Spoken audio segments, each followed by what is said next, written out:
Anyhow, Fairphone 3 is the ethical smartphone, and it's a smartphone with a clean conscience. It is a phone with fair labor wages to construct, healthy materials that are renewable, terrible appearance. I mean, we gotta be honest. We gotta be honest about the appearance. It's just part of the gig. What else? What else they say? Oh, the coolest part. I'll tell you the coolest part about it. There's like this is like an elaborate review of this thing on Engadget. The guy took it, or girl, took it really serious. Well, okay, shout out to the reviewer. It is Daniel Cooper. He took this real serious. Like, he treated it like a real phone. And he's like, you know what? I can deal with it. He didn't mind it. But he does say one thing that kind of caught me a little sideways. He says, I think it's utterly gorgeous. Oh. So, I think we can all agree it's not utterly gorgeous as far as phones are concerned. But anyhow, that's not the exciting or interesting part to me. Look, how's a smartphone going to be ethical in the first place? You see what I'm saying here? Like, tell me when you get something nice and nobody's got to pay for it. Like, do you know what I'm saying here, Will? There's always a give and take. Right? Look, it's incremental. You can make some improvements, but ultimately, you have to extract something from the earth to generate this object. Something's got to come out of the earth. But that said, what they did that was cool is they made a properly repairable, replaceable device.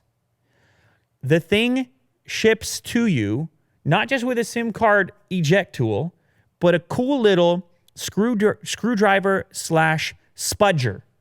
Now, you ever heard the word spudger before, Willie Do? I think so. Isn't that the thing where you can like pry stuff off of stuff? Yeah. I don't have to tell you the whole history, okay? I don't have to go through it again. The backstory. Myself, young Lou, cracking open iPhones and iPods to save the planet. You had many spudgers. Because I was already saving the planet at that point. I was already saying, don't throw this in the waste. I was already saying, pre-Amazon, rainforest, I was saying, I wasn't saying that. I was saying, hey, there's a demand for this, and Apple, they're not touching it at all. And I did feel like it was unfortunate that a lot of times someone would shatter a screen. It's like, is that phone really dead? Like, I did have a inclination at the time that there could be a different way. Yeah, so there's hope for it. It wasn't altruistic. I had a business. I was trying to live. You gotta be honest out here. But sometimes you can do both to a certain extent. That's what they're aiming to do.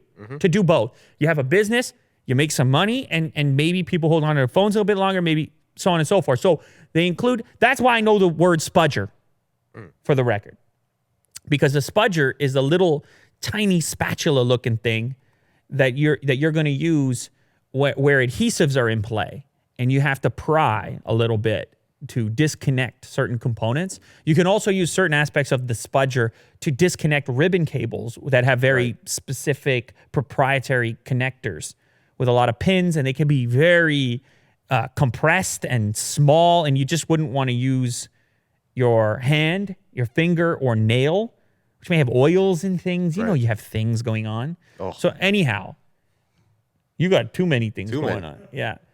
So you will use a spudger, and you would order these things. I mean, when I was doing these types of repairs and replacements, I would be ordering like 20, 30, 50 spudgers at a time, because eventually, over time, they would lose their edge a little bit. They would become more blunt and would no longer be capable of getting underneath. Yeah. They can't spudge anymore. No. Yeah. Are you cracking jokes today? Are you having a day today? Is today your day? Well, I have my on days. And today's one of them? Might be. Yeah. Wow. You went for a coffee? A little bit of coffee. Okay, let's double up on that next time. Let's keep that train moving towards the station. Anyhow, so you got the plastic spudger, you got the metal spudger. The metal spudger used to work a lot better, but it was more dangerous. Yeah. Oh, you agree? Yeah, I mean, I would imagine it would scratch like the circuit boards and stuff like that, right? Will he do? Repair technician. Unbelievable. He's the expert. All of a sudden. I'm just guessing here. No, you're right. You're absolutely right. Yeah. So there would be a whole system to how you would approach it. But anyhow, this one actually encourages you to do so. This Fairphone, this is the real story of this phone to me. It's not the like other piece of it, which is fine to have, but this is real. It's the mindset in action. You know, it's a lot of talk, Will, out there in the world. It's so much talk out there that you have to discern, you have to know the difference between talk and action. And I feel like this is what you got to be aiming for. It's like, is there an actual way for me to interact with this thing that's going to make a tangible difference? And this is that difference. If you have the screwdriver, you're going to be inclined to get in there and tinker around and look at your gadgets and products differently and say to yourself, hey, the battery's dead on my phone. Maybe I want to replace the battery instead of a totally embedded thing. A battery like that, Will, I used to order batteries like this for iPods and stuff, $5, $6. And the battery's the first thing to go. So on here, you get your screwdriver, you get your spudger, you crack that battery out of there and replace it, and you're good to go. Now, this phone isn't going to be the widespread application of this. You remember Google had Project Aura at one time? It was like the modular promise, the promise of the modular future. People loved the idea, but it never turned into anything in actual tangible. It was all talk. Mm-hmm. I mean, it was a little beyond talk because they had a prototype and things like this, but nothing, no real way to interact with that or buy it or anything like that. In fact, in the time since that project, stuff got even more embedded. And to be honest, I feel like this is not going to work. Like, as much as I like this idea, it brings me back to the time when I was sitting there with a screwdriver and a spudger. I just don't, mass market, I don't see it happening, right? Mass market, people want these sleek slabs of glass and metal. Yeah. Widespread. Mm-hmm. But it still makes me happy that a thing like this exists to encourage people to crack in and know a little bit more about their gadgets and possibly hold on to them a bit longer and maybe repair them a little bit. It's I like the idea of that. So is the idea actually, having upgrades that you can take it apart, like if there's like new battery technology or something, and then you kind of just insert it in? I don't believe so. I believe what you're looking at here is repairability. So the ability to repair a component that might be faulty, or an upgrade in the form of battery life. I think that's the main thing. And of course, the fact that it's made fair. You have lower CO2 emissions if you buy this thing, and it doesn't come from sweatshop labor. You reduce your personal carbon footprint, Will, if you buy this. So it's bragging rights to a certain extent. You get to walk around and say, look, I got the Fairphone. You got the slab. You're rude. I'm not. But the problem is, unfortunately, I mean, how do you market it? How do you get it to people? How many people make this case? It's not as powerful as other phones that are out there. What does it have? It has a Snapdragon 632. So it's a lower range type of phone. It's too much to overcome for the individual that wants to do the fair thing, the Fairphone thing. So I don't think it's going to work out, but it's a throwback for me. It takes me back to a time of removable batteries and so forth. I don't think it's going to be practical for most people, and that's just me being honest. The turnover in the smartphone game and the price is coming down so much, Will.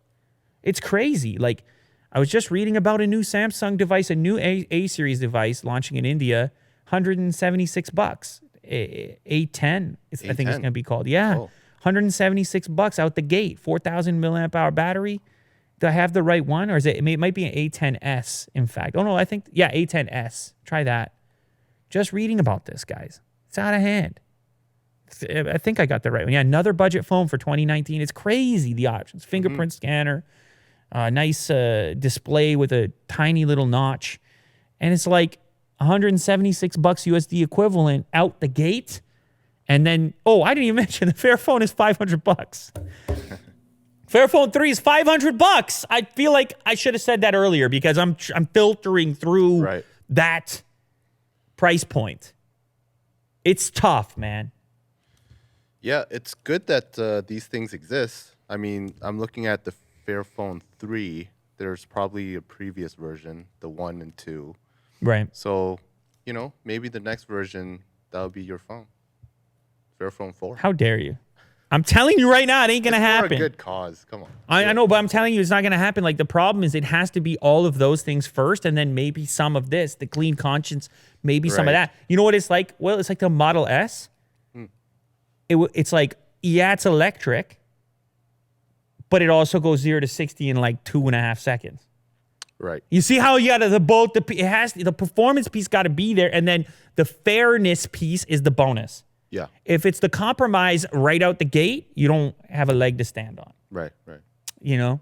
So it's unfortunate, but it's the reality of the situation. It's coming from a guy, a lot of exposure, Will. Smartphones, spudgers, so forth. Been in this. I said it before.